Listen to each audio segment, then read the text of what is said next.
Subscribe करें हमारे YouTube channel साधना gold को और पाएं वीडियोस सबसे पहले। बेल आइकन दबाना ना भूलें। ओम जयंती मंगला काली भद्रकाली कपालिनी दुर्गा क्षमा शिवा धात्री स्वाहा स्वधा नमोस्तुते। नमस्कार, स्वागत है आपका। मैं हूं आचार्य डॉक्टर विक्रमादित्य। हमारे इस चैनल पर, हमारे इस कार्यक्रम में मैं आप सबका स्वागत करता हूं। नवरात्र के दिन बड़े चमत्कारी होते हैं। इस संसार में समस्त मनोकामनाओं की सिद्धि के लिए शास्त्र में अनेक मार्ग प्रशस्त किए गए हैं। नवरात्र का सप्तम दिवस जो है बड़ा ही चमत्कारी है। भगवती का बड़ा भयावह स्वरूप है, महाकाली स्वरूप, जो कहा जाता है प्रथम शैलपुत्री ज्योतिर्मम चांडित्यम चंद घंटेति कुष्मांडेति चतुर्थम पंचम स्कंदमातेति खष्टम कात्यायनी सप्तम कालरात्रि।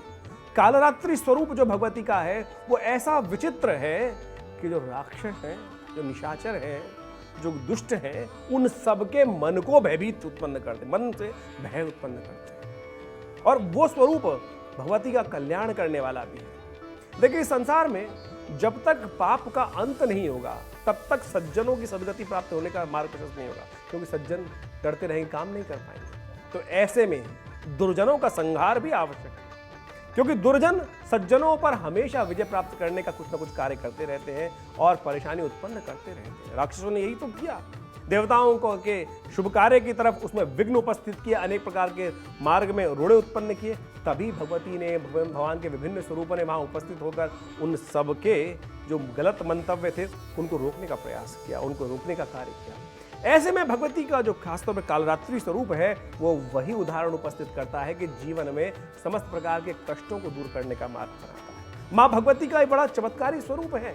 इनका ध्यान करने से समस्त प्रकार के कष्टों से, समस्त प्रकार के, खासतौर पर राक्षसों पर, समस्त प्रकार के दुष्टों का संहार का मार्ग प्रशस्त होता है। उनका मंत्र है जो 11वें अध्याय में आया है, सर्वा बाधा प्रशमनम त्रैलोक्यस्य अखिलेश्वरी एवमेव त्वया कार्यम अस्मद वैरी विनाशनम। यानी अपने शत्रुओं पर विजय प्राप्त करने के लिए, मेरे समस्त शत्रुओं पर विजय प्राप्त हो। बिल्कुल चमत्कारी मंत्र है और ऐसा चमत्कार उपस्थित करता है जो जीवन में समस्त प्रकार के कष्टों को दूर करने का मार्ग बना देता है। ये भगवती का विभिन्न ऐसा स्वरूप है कि इसकी ध्यान करने से, देखिए, जब तक आप, मैंने वो एक पुरानी कहावत है ना, जिसके अंदर क्षमा शोभती उस भुजंग को जिसके पास गरल हो, उसका क्या जो दंत विहीन, या निराला की जो बात है कि उसका क्या जो जिसका दांत पहले ही टूटा हुआ है उससे कौन डरेगा। यदि आपके पास शक्ति नहीं है तो सामने वाला आप पर कैसे आपके कार्य करेगा। इसलिए शक्ति को दिखाने की ही परम आवश्यक। इसीलिए हमारे समस्त देवताओं के हाथ में विभिन्न प्रकार के आयुध हैं। वो संहार करने के लिए नहीं है, वो सामने दुष्टों के मन में भय व्याप्त करने के लिए। आप शांति शांति शांति करते रहें, और खासतौर पे शांति से कुछ ऐसा होगा ही नहीं, शांति प्राप्त हो ही नहीं सकती है। तो कोशिश करें, पहले शक्ति संवर्धन करें, उत्थान करें। यही मार्ग माँ भगवती स्वयं दिखाती है और भारतीय शास्त्र दिखाता है। भारतीय शास्त्र को समझने में कुछ मूढ़ ऐसे हैं जो समझ नहीं पाते भारतीय शास्त्रों को। इसलिए कोशिश करें हमारे शास्त्रों को शास्त्रोक्त स्वरूप से, उनकी इंटरप्रिटेशन को समझने का हम प्रयास करेंगे तो जीवन में कल्याण अवश्य होगा। इसलिए दुष्टों का संहार भी परम आवश्यक है और वो कहीं हिंसा को प्रतिपादित नहीं करता। धर्म हिंसा, वो कहा गया ना, अहिंसा परमो धर्म, धर्म हिंसा तथैव च।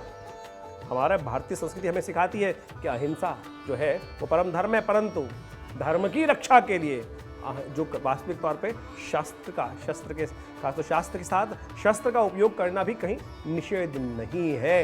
ये स्वरूप से आपको उस व्याख्या की उत्पत्ति होती है। यदि शत्रु बहुत परेशान कर रहे हैं तो हम चाहेंगे इस मंत्र का आप जप कर उन सब वैरियों के मन से शत्रुत्व का जो भाव है वही त्याग हो जाए।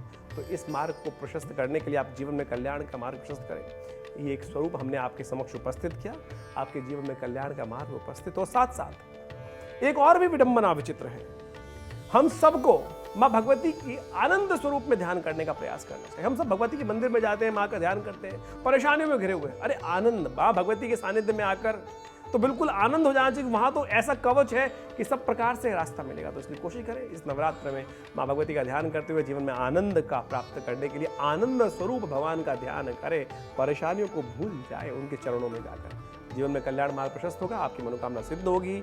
नमस्कार।